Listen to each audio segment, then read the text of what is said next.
Esta semana hemos hablado del broche custodio, hemos hablado de este elemento de amarre que quiero que estudiemos hoy. Es un elemento de amarre, esto es un alambre calibre 9, machacado mediante un yunque, que hace las veces de uña. Yo quiero que vean que está plano en este sector, están planos, pero que participan, veámoslo aquí, que participan con estas dos uñas o asitas dobleces convergentes al eje imaginario que pueden suponerse en este momento, vistos desde oclusal. Hablábamos del broche de amarre, de un elemento de sujeción vertical, de aferre, de agarre, para evitar el desalojo de las placas hacia oclusal, y lo llamábamos, en un video que hicimos, que es bueno que mire, lo llamábamos broche custodio. Y es un broche que va a entrar a un molar, seguramente, va a entrar con estos elementos de convergencia aunados a estas uñas para aferrar, agarrar un elemento que en este caso es un tornillo transversal y que se usa no solo en el maxilar, sino también en la mandíbula para conseguir ese amarre. El de la mandíbula no tiene este apoyo oclusal que tiene este elemento, que es bueno destacarlo para que usted lo recuerde. En síntesis, hablábamos de este broche de amarre que usted tiene que ver desde oclusal y que tiene que ver las asas convergentes al eje imaginario del diente, que ahora veremos después de que estudiemos este caso.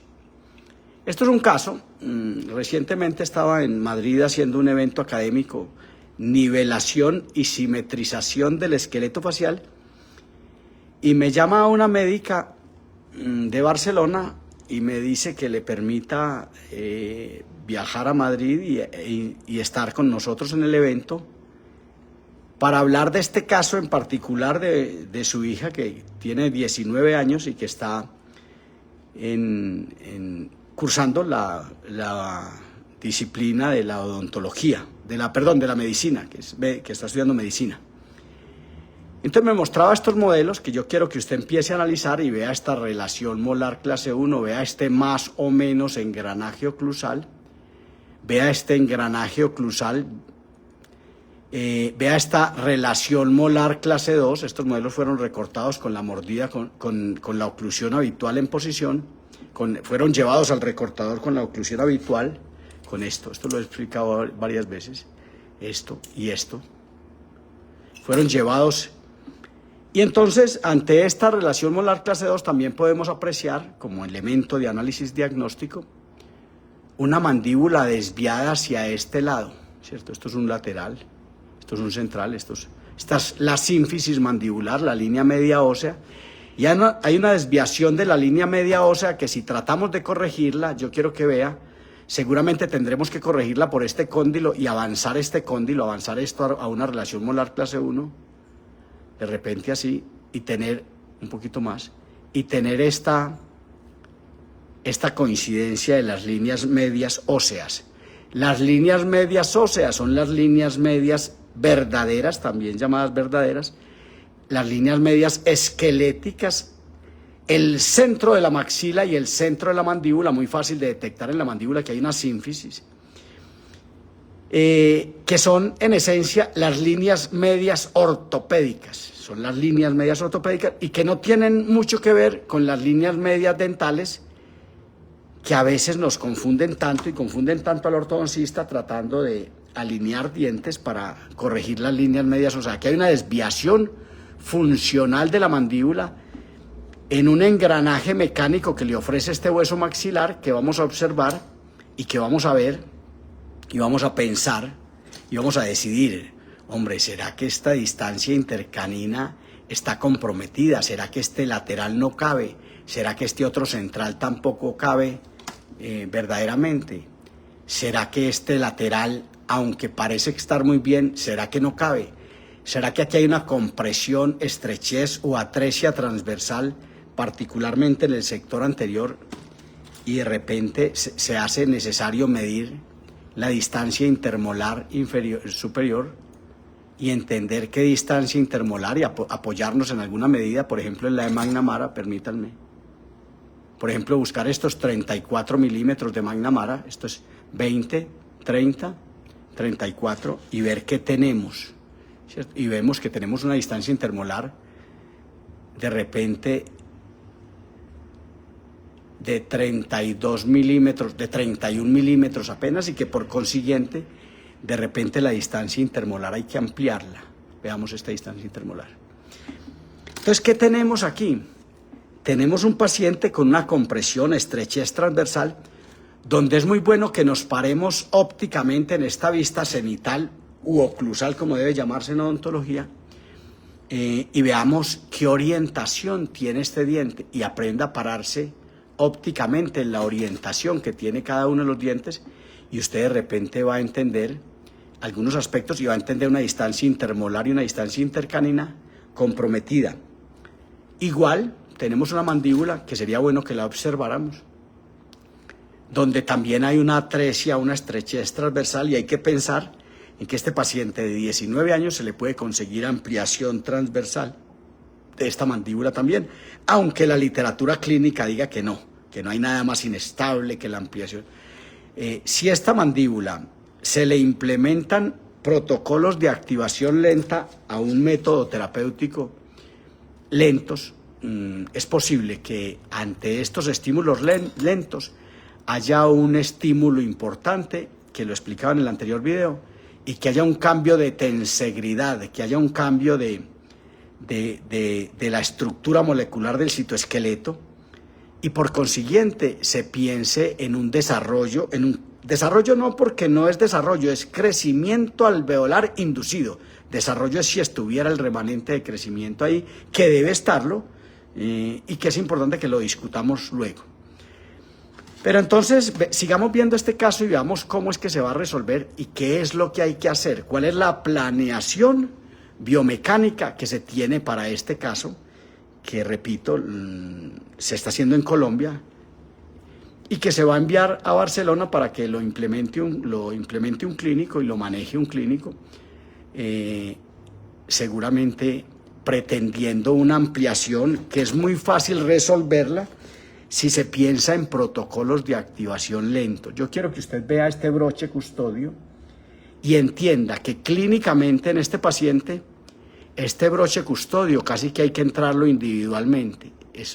Hay que entrarlo por separado. Yo voy a entrar este broche custodio. Aquí hay unas uñas. No deje de observar estas uñas que están abajo, que no son fáciles de interpretar, estas uñas de abajo, que ahora las veremos cuando se pongan, y que entendamos cómo es que se va a poner este broche custodio, cómo se va a meter esto. Observen esto. Aquí lo estoy metiendo. Y quiero que observen ese broche, seguramente al otro lado no ha entrado, pero quiero que observen este broche y entendamos esto. Ahora lo veremos cuando. Y vamos a meter este broche custodio. No deje de olvidar que no construimos broches de amarre Adams todavía, y que estas uñas, cuñas, uñas, dobleces, como usted quiera llamarlas, en el fondo están dirigidas al eje imaginario del diente, a la altura de sus ápices. Y por consiguiente ahora están ayudados por unas uñas, cuñas en este sector, perdón, esta, que va a ayudarle con el amarre y sujeción vertical mayor, y decía yo en el texto, superior a lo que hace una banda, incluso siendo un aparato cuasi fijo que se puede retirar de la boca y que ahora estudiaremos cómo es que funciona. Entonces voy a meter este otro broche de amarre por separado. Recuerden que ya metimos este. Voy a meterlo por separado y voy a entrar esto. Yo quiero que vean cómo estoy forzando seguramente este yeso para poderlo entrar. En boca tendrá que separarse. Afortunadamente hay una estructura babosa llena de saliva y una estructura cristálica de un esmalte donde el aparato va a entrar con mayor facilidad. Pero vean, metamos esto y veamos esto. Veamos esta convergencia al eje imaginario del diente, visto desde acá, visto desde distal. Quiero que vea este desgaste que ha hecho el alambre, la cuña al entrar esto. Se ha llevado la barriga llamada ecuador coronal, tanto en ese sector como en este sector, pero que grosso modo tenemos un aparato que se llama un expansor alveolar. Expansor alveolar es una herramienta que busca el fortalecimiento alveolar, depende de los protocolos que se elijan para manejarlo. Es posible que quien no lo entienda, lo que haga sea una inclinación de dientes en su alvéolo hacia vestibular, es decir, la expansión esquelética, la inclinación de dientes o la expansión alveolar corresponden al protocolo que elija un clínico al momento de manejar esto.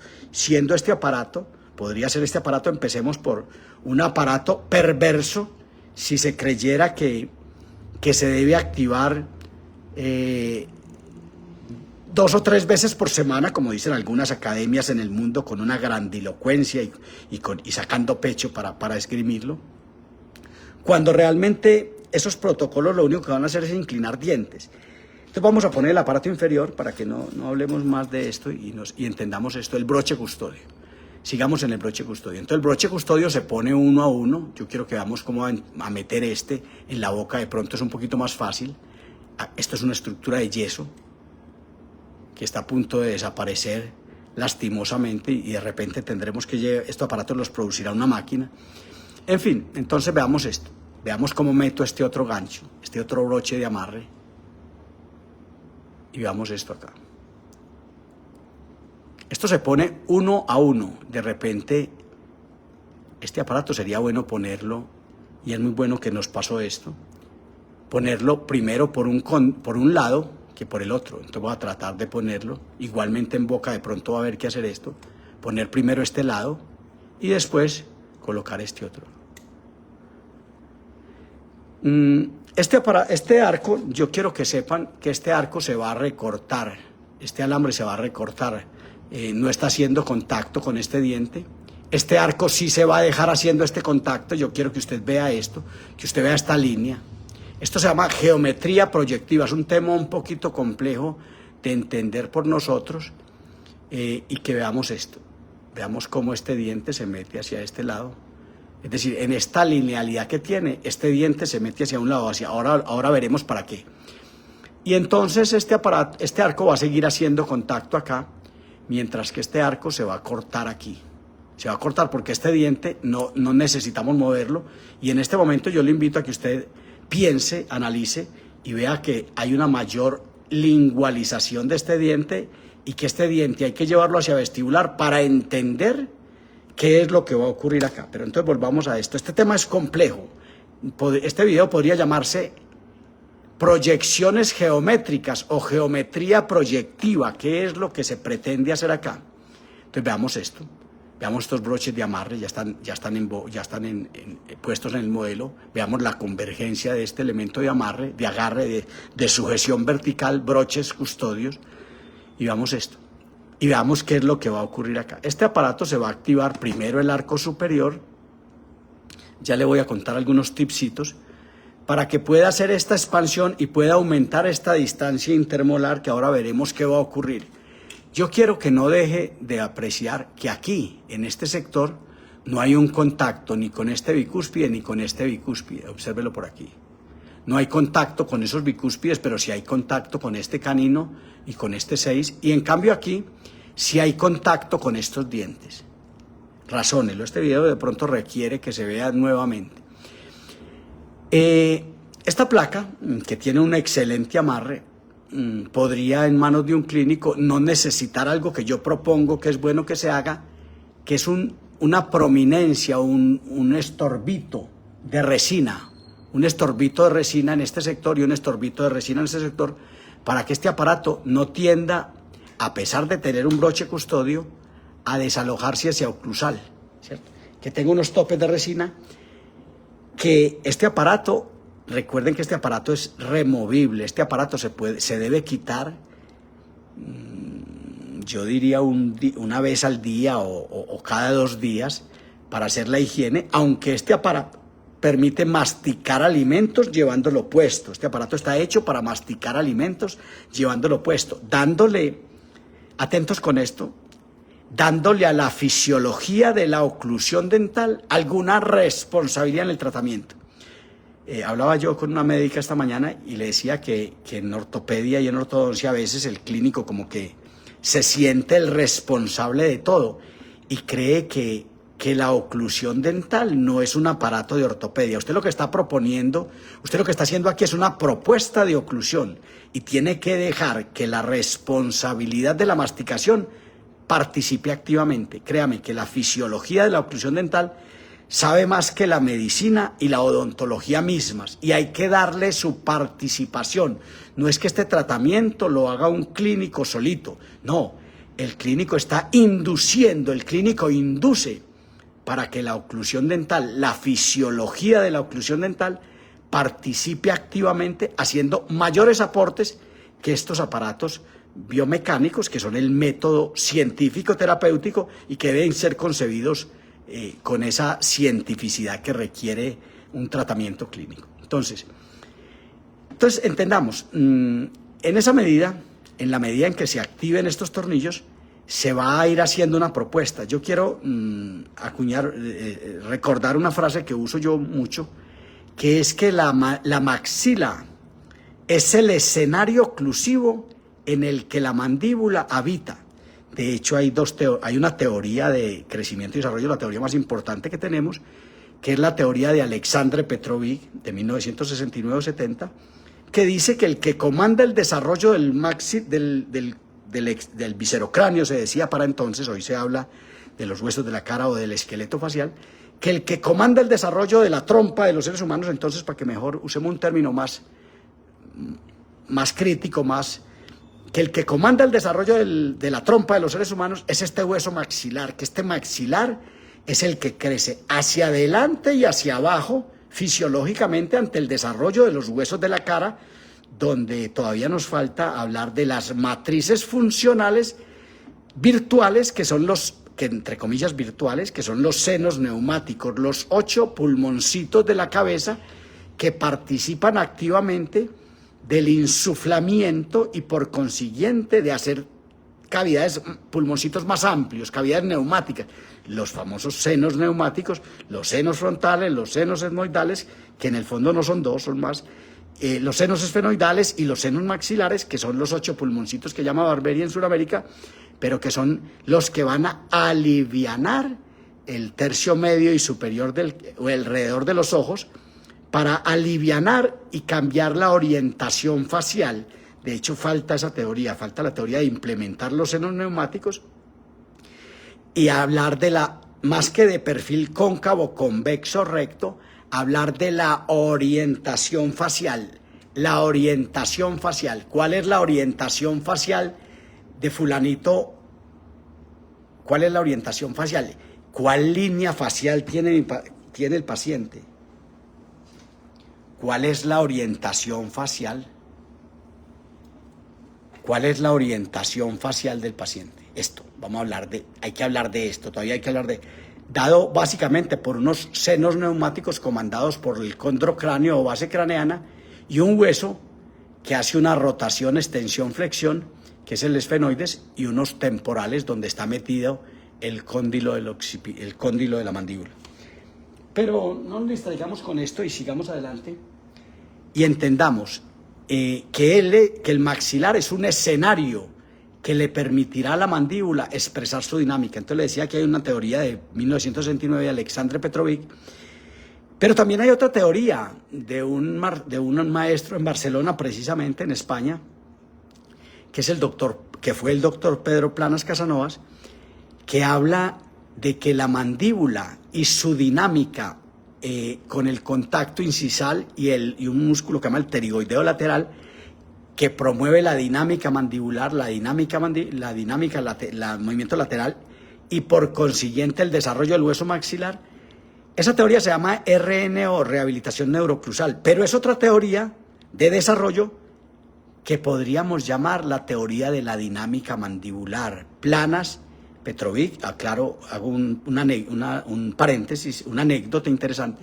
Petrovic aprende a hablar español por esa misma época para venir a leer el trabajo de Planas y para ir a reunirse con Planas. No deje de ver el prólogo de esa obra, Rehabilitación Neuroclusal, hecho por Pedro Planas, lo tengo yo en mis trabajos, en mi canal, en Facebook y en un grupo que se llama el grupo ortopedia maxilar inductiva o la ortopediodoncia de Barberi, un grupo donde lo invito a participar, donde es un grupo donde vamos a, donde estamos, y ahí hay una teoría, ahí si buscan en ese grupo, en ese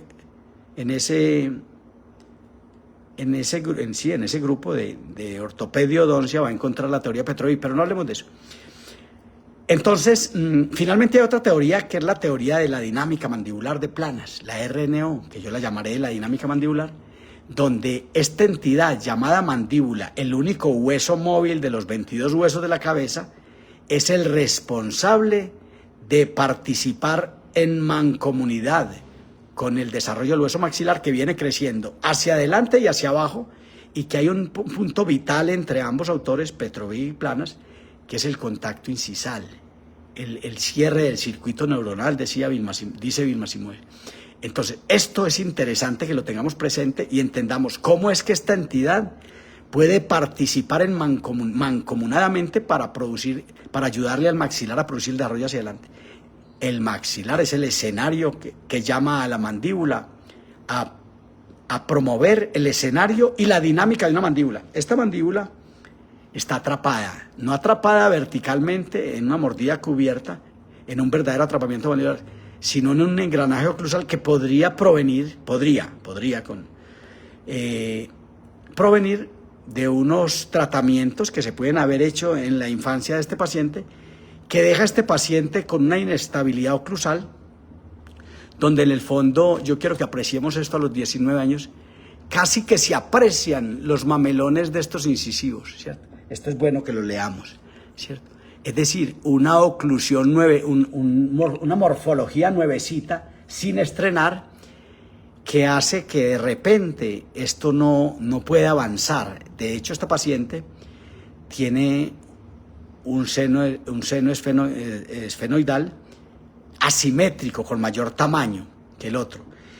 Y seguramente ha creado unas alteraciones morfológicas asimétricas que de repente habrá que corregirlas e ir a buscarlas desde el sistema podal y evaluar muy bien el sistema, los ojos, los oídos y leer el cinturón escapular y el cinturón pélvico y entender quién es el responsable de esto. Pero no salgamos. Hablemos de cómo va a funcionar este aparato. Le decía entonces que aquí no hay un contacto con estos dientes, que aquí hay una separación de 2 milímetros y que por consiguiente un clínico va a poner unos topecitos de resina y con este aparato vamos a ampliar transversalmente. Me preguntaba alguien estos días que entonces si esto no iba a ampliar sino la distancia intermolar. No, el que el tornillo esté acá no quiere decir, aquí hay unas barras calibre, yo diría que más de 100, unas barras que podríamos medir en este momento. Iba a medirlas hoy en la mañana, pero no las medí. ¿Cuánto mide este alambre? ¿Cuánto es que mide este alambre? ¿Cuál es el espesor de este alambre? Y lo vamos a ver aquí, que es un espesor tal vez de 1 milímetro, de 1,5 milímetros. Entonces, estos son unas barras de alambre de acero que van a producir un desarrollo transversal en el sector posterior y en el sector anterior y van a ir preparando el escenario oclusivo a esta mandíbula para que esta mandíbula pueda, atentos con esto está preprogramado geométricamente y no quiero detenerme a explicarlo porque no es fácil, donde se requiere una ampliación, donde yo quiero que usted observe la implantación de estos dientes, párese ópticamente en la cara vestibular de estos dientes, de estos bicúspides, y párese ópticamente en la cara vestibular de estos bicúspides, evalúe esto y entienda qué va a ocurrir acá. La distancia intercanina se va a aumentar porque hay un contacto pleno de estas entidades con esto. La distancia intermolar se va a ampliar. Estos dos dientes no van a responder inicialmente porque se me había olvidado, y ya le debo decir esto, los protocolos de activación que usará este paciente serán cada 20 días. Cada 20 días se hará una activación metiendo una llave, una palanca, mejor no hablemos de llave, en este sector, desde adelante, en la boca del paciente, y se va a activar 90, y esta llavecita que se mete acá, esta palanquita que se mete acá, se va a desplazar 90 grados solamente y se va a sacar la llave hacia atrás. Entonces esto va a ser una ampliación, un estímulo supremamente leve que va a aumentar la distancia intermolar, la distancia intercanina, y en esa falta de contacto con estos dientes no van a ir hacia vestibular y van a empezar a avanzar seguramente estos dientes hacia vestibular. Y es posible que al final del tratamiento haya que implementar, atentos con esto que voy a cambiar de directriz y se va a hacer un poquito complejo de entender lo que digo. Esta expansión alveolar que se viene dando con protocolos lentos, en determinado momento, al final del tratamiento es posible que se requiera una disyunción o fractura de la cola de Milano de la sutura media palatina. Es decir, que se rasgue por protocolos intensos, rápidos, activaciones de 3 veces al día, 3 veces por día, 3 veces por día un palancazo, o sea 90 grados, que son 1/4 de milímetro y por consiguiente serían 0.75 de milímetro. Entonces que al final se haga una expansión y se espere de repente que haya una fractura de la cola de Milano y que aparezca un diastema patognomónico determinante de que hubo una fractura de la sutura media palatina en el sector anterior. Pero eso dependiendo de la respuesta alveolar que tenemos. Estamos hablando de expansión alveolar, empezamos hablando de expansión alveolar y no quiero que se enrede cuando le hablo de que de repente al final va a haber una expansión esquelética por fuerzas severas llamada disyunción o fractura de la sutura media palatina. En síntesis, este es un caso de Barcelona, de un paciente de Barcelona, un estudiante de medicina, que vamos a pensar en expansionar el arco superior y en la medida en que tengamos respuesta, tenemos esta herramienta para conseguir una expansión que vamos a necesitar porque necesitamos alinear estos dientes, repito, con mamelones todavía, sin estrenar, para que haya una expansión alveolar. Aquí, se me olvidó decirlo, aquí también va a haber unos topes, tulundrones, estorbos, resinas, pero que van a permitir que se pueda retirar este aparato. Este comentario puede ser para la médica, para la doctora. Este aparato se tiene que retirar de esta manera. Yo meto mi mano a la boca, meto mi dedo índice, lo apoyo sobre la cara oclusal del 6, meto la uña y pellizco, arranco, jalo, apuntalándome en este diente, hago esto para poderlo sacar. Y seguramente al otro lado estaría haciendo esto, apuntalándome acá y haciendo esto simultáneamente para poder retirar este aparato. Esto es importante tener. Y voy a retirar estos aparatos porque me parece interesante cerrar este video mostrándole a usted. Esto no es fácil retirarlo y esto es lo más importante que tiene esto. Esto más que un error es una virtud, ¿cierto? Que la dan el broche custodio. Esto llama un broche custodio. Esto que usted tiene acá es un broche custodio. Está casi que superando la unión cementoamélica del diente. Entonces terminemos esto y digamos lo siguiente. Esta oclusión, esta relación molar, esta desviación de la línea media ósea tienen que resolverse en la medida en que preparemos un escenario oclusivo que pueda evitar la mandíbula, donde usted empieza a notar que de repente hay una asimetría de este hueso maxilar que es bueno que usted la revise y entienda qué es esto. Las dudas que usted pueda tener frente a esto es muy nuevo, esto no es nuevo, esto es muy viejo, pero en el mundo todavía no lo conocemos porque casi que hoy todo se resuelve a base de otras técnicas. Entonces esto puede parecer muy nuevo, pero cualquier duda que usted tenga frente a estos elementos que acabamos de estudiar, que se llaman los expansores alveolares con broche custodio, cuasifijos, removibles cuasifijos, cualquier duda que usted tenga frente a esto, puede consignarlo aquí debajo de este video en Facebook o en YouTube. Por su atención, muchas gracias.